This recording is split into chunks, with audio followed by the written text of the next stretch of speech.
વિદ્યાર્થી મિત્રો, આજે આપણે યુનિટ 5 જોઈશું. પ્રથમ પ્રકરણની અંદર આકૃતિના અનેક પ્રકારો પૈકી 3 પ્રકારો આપણે જોવાના છે.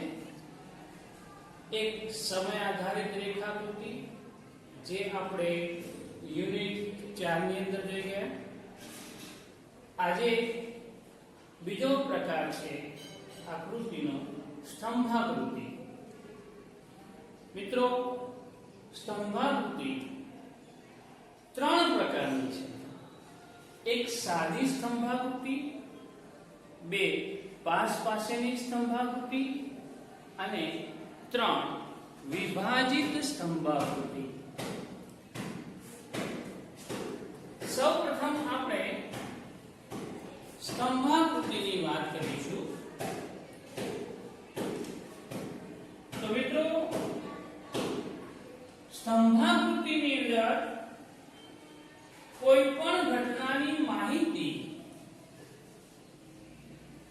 આડા કે ઊભા સ્તંભો દોરીને દર્શાવવામાં આવે છે. આમાં કોઈ એક ચલના મૂલ્યની વિવિધ વિભાગો વચ્ચે વહેંચણી કરવામાં આવે છે. દાખલા તરીકે, જુદા જુદા સમયે દેશમાં સાક્ષરતાનું પ્રમાણ એક જ પ્રકારની માહિતી હોય, અથવા સંબંધિત માહિતી હોય, પરંતુ કોઈ પણ જુદા જુદા સમયે દેશમાં સાક્ષરતાનું પ્રમાણ જાણવું હોય, અથવા ગરીબીનું પ્રમાણ જાણવું હોય, અથવા રાષ્ટ્રીય આવક વૃદ્ધિ દરનું પ્રમાણ જાણવું હોય, તો આવી એક જ પ્રકારની માહિતી હોય તો મિત્રો આપણે સ્તંભાકૃતિ દોરી શકીશું.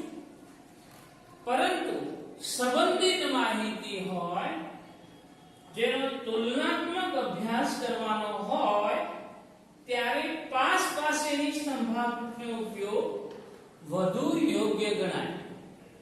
દાખલા તરીકે, ભારતમાં સાક્ષરતામાં સ્ત્રી પુરુષનું પ્રમાણ, એટલે સ્ત્રી અને પુરુષ 2 પ્રકારની માહિતી આપણે એકઠી કરવાની છે.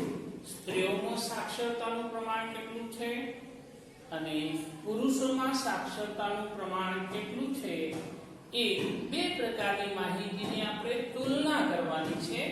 એટલે એના માટે પાસ પાસેની સ્તંભાકૃતિ આવી શકે. એ જ રીતે ભારતમાં સાક્ષરતામાં ગ્રામીણ વિસ્તારને શહેરી વિસ્તારની તુલના કરીશું તો મિત્રો, 2 બાબતની તુલના કરવામાં આવે તો ગ્રામીણ વિસ્તારમાં સાક્ષરતા કેટલા ટકા છે અને શહેરી વિસ્તારમાં સાક્ષરતા કેટલા ટકા છે, તે તુલના આપણે પાસ પાસેની સ્તંભાકૃતિ દ્વારા દર્શાવી શકાય. મિત્રો, આ સ્તંભાકૃતિમાં દરેક વિભાગ કે સમય માટે અલગ અલગ સ્તંભ દર્શાવવામાં આવે છે. અલગ અલગ સ્તંભ, અને આ સ્તંભની ઊંચાઈ, આ સ્તંભની જે ઊંચાઈ આવે છે OY ઉપર, એ ઊંચાઈ દરેક એ વિભાગ કે સમયના ચલનું મૂલ્ય દર્શાવે છે. જેટલી ઊંચાઈ એ y ચલનું મૂલ્ય. આ ચલના મૂલ્યની વિવિધ વિભાગો કે સમયગાળા વચ્ચે તુલના કરી શકાય છે. તો મિત્રો, આ સ્તંભાકૃતિની વાત થઈ. પણ આ સ્તંભાકૃતિ 3 પ્રકાર ધરાવે છે. એક સાદી સ્તંભાકૃતિ, 2 પાસ પાસેની સ્તંભાકૃતિ અને 3 વિભાજિત સ્તંભાકૃતિ. તો આ યુનિટની અંદર આપણે સૌપ્રથમ સાદી સંભાવૃત્તિ જોઈશું. તો મિત્રો સાદી સંભાવૃત્તિ આમાં આપણે જોઈએ તો સાદી સંભાવૃત્તિમાં બે ચલ હોય છે.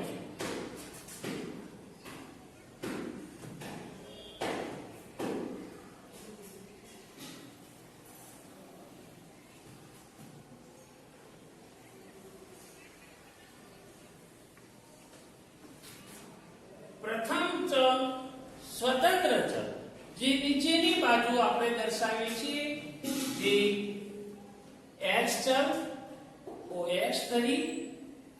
બીજો ચલ છે y ચલ. તો y ચલ છે એ ઊભી ધરી પર આવશે, જે પરતંત્ર ચલ, બીજા ઉપર આધારિત ચલ કહેવામાં આવે છે.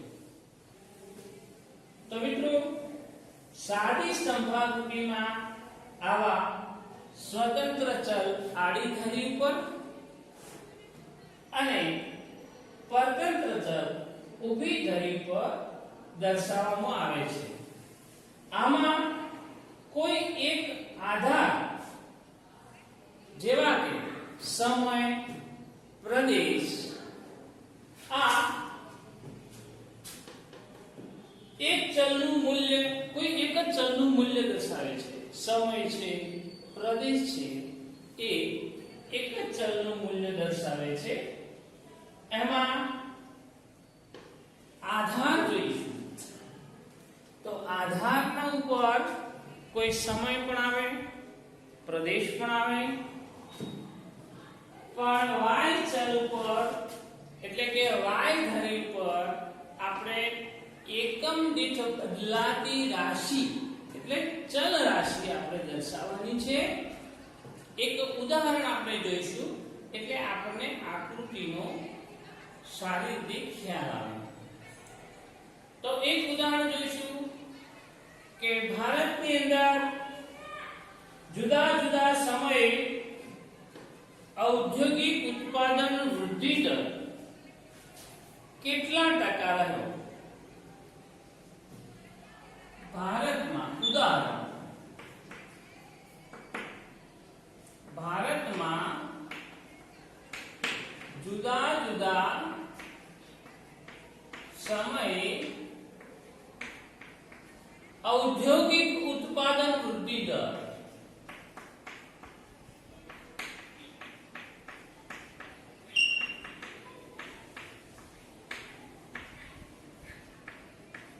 કેટલા ટકા રહ્યો, એની આપણે એક અનુસૂચિ જોઈશું.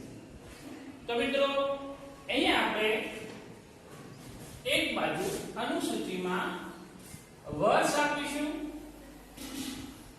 એટલે કે સમયગાળો, અને બીજી બાજુ ઔદ્યોગિક ઉત્પાદન વૃદ્ધિ દર, જે આપણે ટકામાં જોઈશું અને આ વર્ષમાં જોઈશું.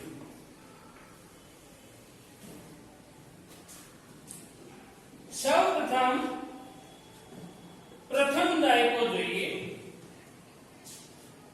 1961 થી 70, 1961 થી 70 નો દાયકો. આ દાયકાની અંદર ભારતમાં ઔદ્યોગિક ઉત્પાદન વૃદ્ધિ દર 7.3%, 7.3% જોવા મળ્યો હતો.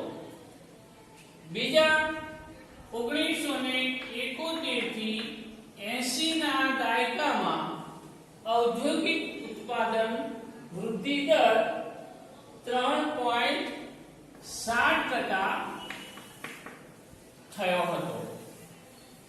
ત્રીજા દાયકાની અંદર 1981 થી 90 ના દાયકામાં ઔદ્યોગિક ઉત્પાદન વૃદ્ધિ દર 5.7% જોઈ શકાય છે. એના પછી 1991 થી 2000 ના દાયકામાં ઔદ્યોગિક ઉત્પાદન વૃદ્ધિ દર 7.7% સૌથી વધારે જોઈ શકાય છે અને છેલ્લે 2001 થી 2010 સુધી ના દાયકામાં ઔદ્યોગિક ઉત્પાદન વૃદ્ધિ દર 6% જેટલો જોઈ શકાય છે. મિત્રો આ એક ઉદાહરણ આપે છે કે પ્રથમ દાયકો આપણે લઈશું 61 થી 70 નો. આ પ્રથમ દાયકામાં ઔદ્યોગિક ઉત્પાદન વૃદ્ધિ દર 7.3% છે. એ જ રીતે ક્રમિક દરેક દાયકાની અંદર જેટલા ઔદ્યોગિક ઉત્પાદન વૃદ્ધિ દર ટકામાં જોઈએ છીએ, જે આપણે એક જ પ્રકારની માહિતી છે, માત્ર ઔદ્યોગિક ઉત્પાદન વૃદ્ધિ દર. પછી તે ગૃહ ઉદ્યોગનું ઉત્પાદન હોય, નાના પાયાના ઉદ્યોગનું ઉત્પાદન હોય, મધ્યમ પાયાના ઉદ્યોગનું ઉત્પાદન હોય કે પછી મોટા પાયાના ઉદ્યોગોનું ઉત્પાદન હોય, બધું મળીને ઔદ્યોગિક ઉત્પાદન વૃદ્ધિ દર એ આપણે એક જ પ્રકારની માહિતી છે, માટે તેને સાદી સ્તંભાકૃતિમાં દર્શાવી શકાય. તો મિત્રો અહીંયા આ અનુસૂચિને આપણે આકૃતિની અંદર રજૂઆત કરીશું. તો સ્વતંત્ર ચલ પર OX ચલ પર સમયગાળો દર્શાવીશું,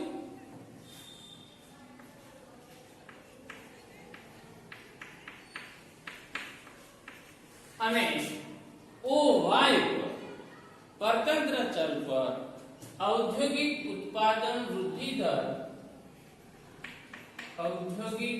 ઉત્પાદન વૃદ્ધિ દર ટકામાં દર્શાવીશું. હવે સૌપ્રથમ તો સ્કેલ માપની વાત આપણે જોઈશું કે સ્કેલ માપ કેટલા પ્રમાણમાં લેવું.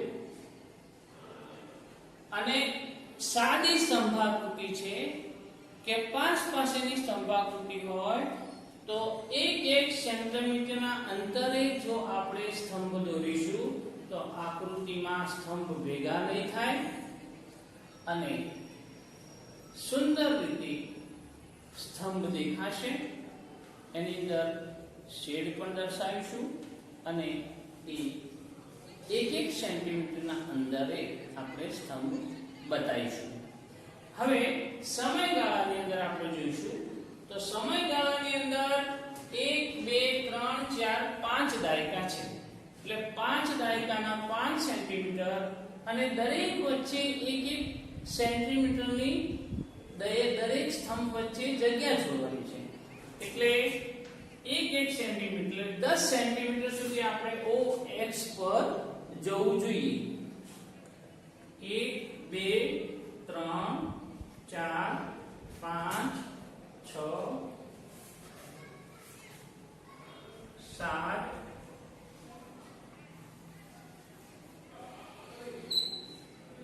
8 9 અને 10. 1 સેન્ટીમીટરનું અંતર. પહેલા 1 સેન્ટીમીટર છોડીને બીજાથી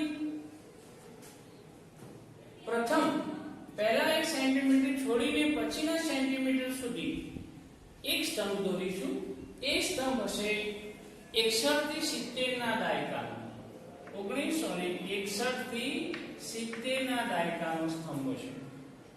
બીજો સ્તંભ હશે 71 થી 80 નો. તો 1 સેન્ટીમીટર દોરીને છોડીને આપણે ફરી જોઈશું તો 1971 થી 80 નો દાયકો. ફરી 1 સેન્ટીમીટર છોડી 1981 થી 90 નો દાયકો. ફરી 1 સેન્ટીમીટર છોડો 1991 થી 2001 નો દાયકો.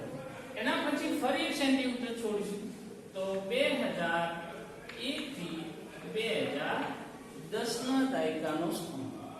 આ રીતે આપણે 1 સેન્ટીમીટર મીટરની જગ્યા છોડીને સ્તંભ દોરીશું તો આકૃતિ સારી લાગશે, સ્તંભ બધા ભેગા નહીં થાય અને માહિતી સ્પષ્ટ રીતે સમજી શકાય. હવે ઓ વાય પર આપણે જઈશું. વર્તુળ ચલ પર સૌથી નાનામાં નાનો આંક છે 3.7 અને સૌથી મોટામાં મોટો આંક છે ટકાવારીનો 7.7. એટલે આપણે જો 1 સેન્ટીમીટર વાય ધરી પર 1 સેન્ટીમીટર બરાબર 1 લઈશું તો આપણે વધુમાં વધુ 8 સેન્ટીમીટર સુધી જવું જોઈએ. બરોબર છે? 1 2 3 4 5 6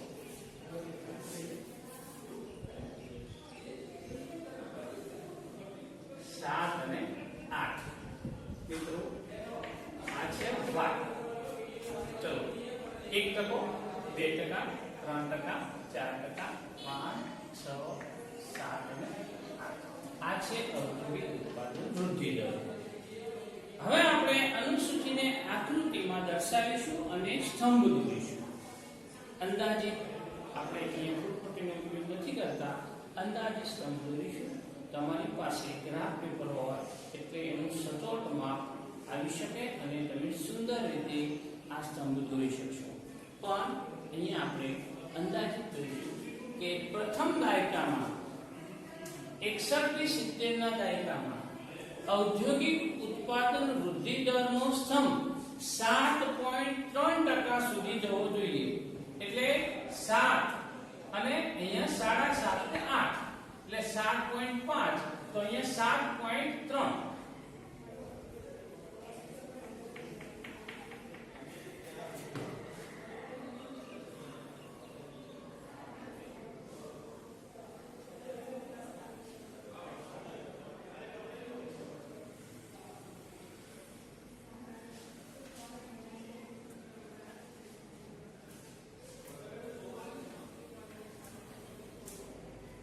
મિત્રો આ છે 7.3% નો સ્તંભ. બીજા દાયકાનો સ્તંભ આવે છે 3.7 એટલે 1 સેન્ટીમીટર છોડીને આપણે સ્તંભ દોરીશું તો 3.7 એટલે 4.5% અંદાજિત થાય. એટલે 3 અને 4 વચ્ચે 4.5.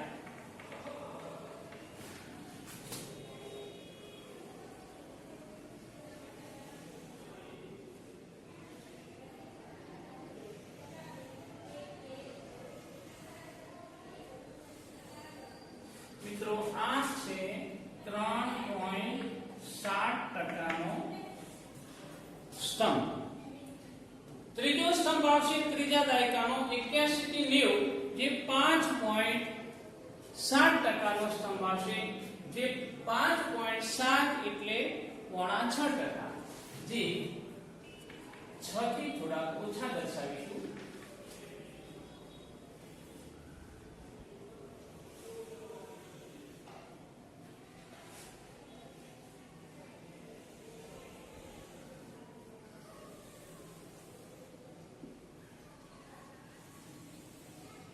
આ છે 5.7% નો સ્તંભ.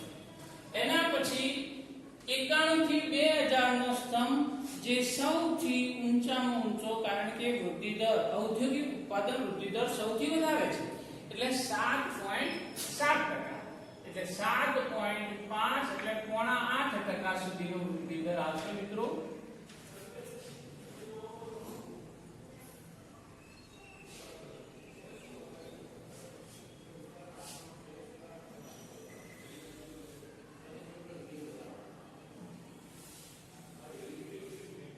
જે 7.7% નો વૃદ્ધિ દર. એના પછી છેલ્લો દાયકો છે 2001 થી 2010 નો દાયકો અને એમાં ઔદ્યોગિક ઉત્પાદન વૃદ્ધિ દર 6% દર્શાવીશું.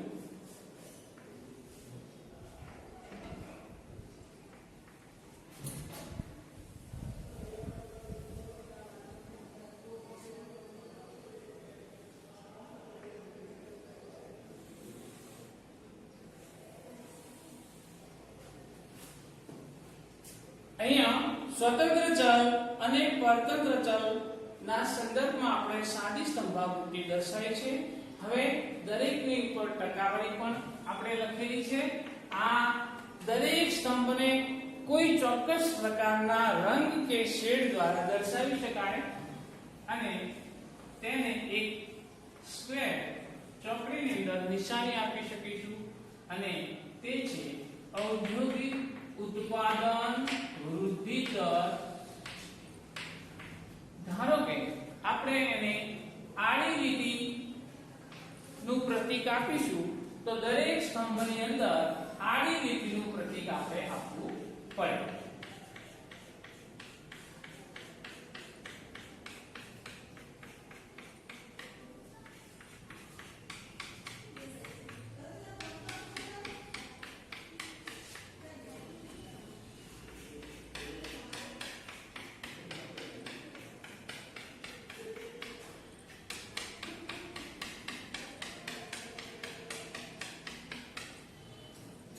દરેકને આપણે અલગ શેડથી સ્તંભ દર્શાવેલા છે.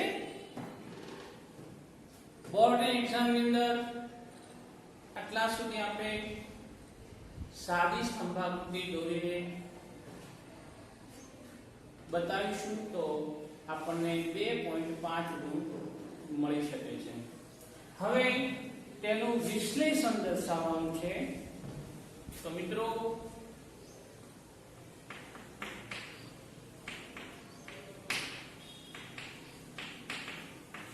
વિશ્લેષણના મુદ્દા આપણે બને તેટલા 7 થી 10 જેટલા દર્શાવીશું.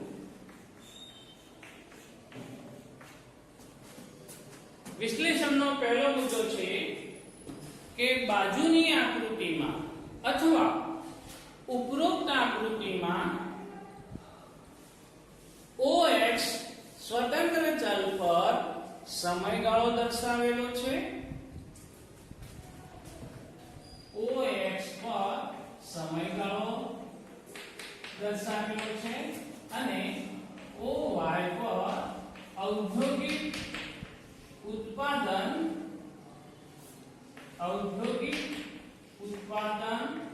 વૃદ્ધિ દર દર્શાવેલો છે.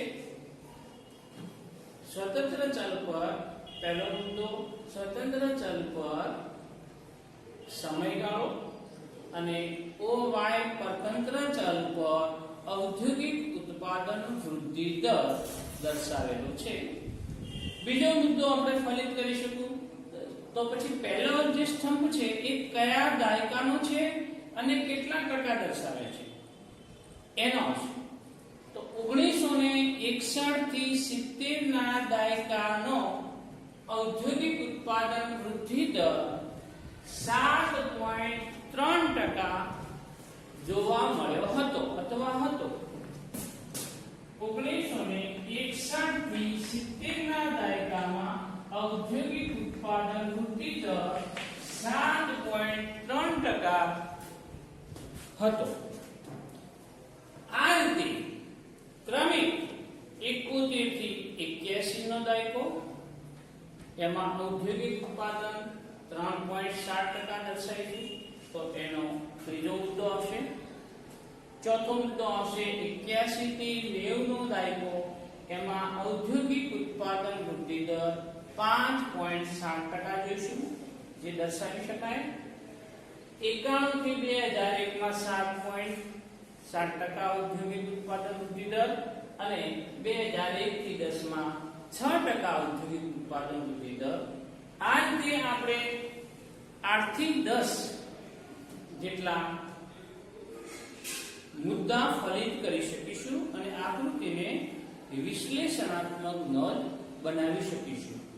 છેલ્લે સૌથી ઓછો ઔદ્યોગિક ઉત્પાદન વૃદ્ધિ દરનો મુદ્દો બનાવો કે 1971 થી 1980 ના દાયકામાં ભારતમાં ઔદ્યોગિક ઉત્પાદન વૃદ્ધિ દર 3.7% હતો જે સૌથી ઓછો જોઈ શકાય છે અને સૌથી વધારે ઔદ્યોગિક ઉત્પાદન વૃદ્ધિ દર 1991 થી 2000 ના દાયકામાં 7.7% જેટલો જોવા મળ્યો હતો. તો જેનો સ્તંભ સૌથી ઊંચો આપણે જોઈ શકીએ છીએ. તો મિત્રો, આ રીતે કોઈ પણ સાદી સ્તંભાકૃતિને તેની વિશ્લેષણાત્મક નોંધ આપીશું તો બોર્ડની એક્ઝામમાં 2.5 ગુણ આકૃતિના અને 2.5 ગુણ વિશ્લેષણના મળશે. તો અહીંયા આપણે સાદી સ્તંભાકૃતિ એક જ પ્રકારની માહિતી આપેલી હોય, દાખલા તરીકે ઔદ્યોગિક ઉત્પાદન વૃદ્ધિ દર, દેશની રાષ્ટ્રીય આવક, દેશમાં ખેતી ક્ષેત્રે ઉત્પાદન વૃદ્ધિ દર, આ રીતે એક જ પ્રકારની માહિતી આપેલી હોય તો સાદી સ્તંભાકૃતિ દોરી શકાય. હવે યુનિટ 6 ની અંદર આપણે 5 પાસેની સ્તંભાકૃતિની ચર્ચા કરીશું. જય હિન્દ.